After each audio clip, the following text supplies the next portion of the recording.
Hello, and thank you so much for joining me in this new video. Today, I want to share with you my thoughts on the POCO X7 5G.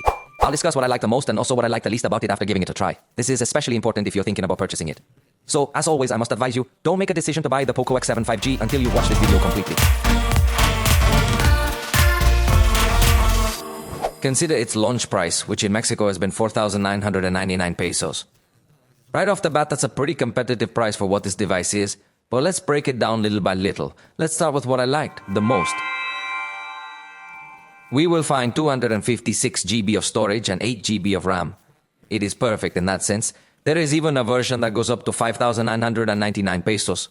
But it already gives you 512 GB of storage and 12 GB of RAM. It is brutal in these aspects. It also has Gorilla Glass Victus 2.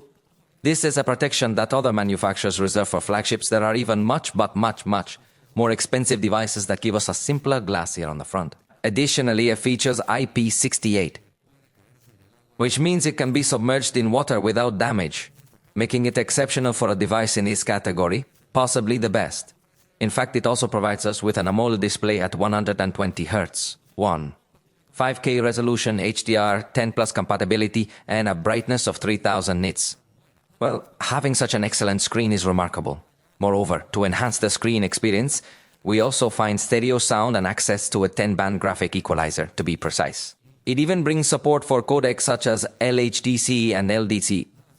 Therefore, if your main priority is multimedia, this device performs exceptionally well, offering a superb screen and outstanding sound quality. Additionally, the vibration motor is positioned on the X-axis, which ensures that the vibration doesn't sound cheap like on other phones. Instead, it feels quite solid in your hand when it vibrates for notifications or alerts. Typing feels great, often found in pricier devices. Some cost double and have simpler vibration engines. The microphones perform well, and selfies turn out nicely with excellent portrait photography. They keep objects in focus effectively, and even at night, it captures good pictures despite not using night mode. It's a camera that holds its own. This is interesting because previously, this brand had some rather unattractive cameras. You could tell they reduced the budget, yet they managed to surprise significantly in other areas. Now, this is evolving, and currently the cameras provide us with an exceptional experience. For instance, when backlit, it shows an excellent balance between light and shadow. It can record in 4K using the main camera. Furthermore, it provides us with the dual recording mode, which allows us to use both the front and rear cameras simultaneously. Yes, believe it or not, this feature was available on this device long before the iPhone introduced it. Even includes a pro recording mode that can assist us in doing some really interesting things. Moreover, in Pro Photography, it allows you to set up several presets with parameters entirely to your preference. Additionally, it provides us with 3 years of Android updates along with 4 years of security patches. Considering the price point it competes at, once again, it is quite impressive. A spectacular... It has a fingerprint reader on the screen for a modern touch and includes eraser objects, but needs internet connection? But considering the price, we can understand it perfectly. It offers numerous functions, making it very comprehensive. Even in terms of security, it is extremely complete, offering features like the second space, tool applications, application lock, and even a secure folder. Additionally, it supports 45 watts charging. In my test, after 15 minutes, it reached 36%, and the full charge from 0 to 100% was completed in 53 minutes. What I understand is that this might not be something extremely spectacular, but when you consider the price range and the context, the reality is that it offers a really good experience. Furthermore, it will provide us with Wi-Fi 6 and Bluetooth 5.4, which ensures a very up-to-date connectivity experience. Additionally, it has the capability to project its screen wirelessly. And it does this in quite an advanced manner. This means you can even have your cell phone screen turned off while keeping the projection active, which helps in saving a significant amount of battery life. In addition, it has infrared to use it as a universal remote control and has a very good ecosystem that supports everything from Xiaomi.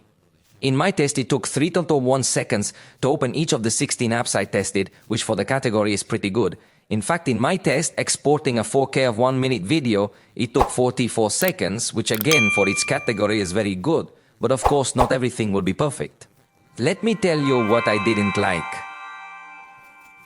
For starters, its distribution is a bit short. You're only going to be able to find it in online stores or Xiaomi stores. It won't be as easy to go to a store and purchase it, and therefore you won't have as much variety of options to choose from where to buy. The one-handed mode is quite ugly. It only reduces half of the screen, so if I wanted to reach the security icon and my small hand can reach it, what do you think? It vanishes, doesn't it? It doesn't have Android Smart Unlock, but Xiaomi's version. This means you can't set trusted locations to keep the phone unlocked when detected, only when connected to a Xiaomi accessory. Also, during my test, the screen recording occasionally had choppy audio, which they could improve. But if you already bought it, let me know your experience in the comments. Tell me what you thought, if it lasted, if it already failed you in something, if the game behaves very well. Give me all your opinion, because surely there are other people who are interested in buying it and will also want to read your experience. For the moment, we have reached the end of this video.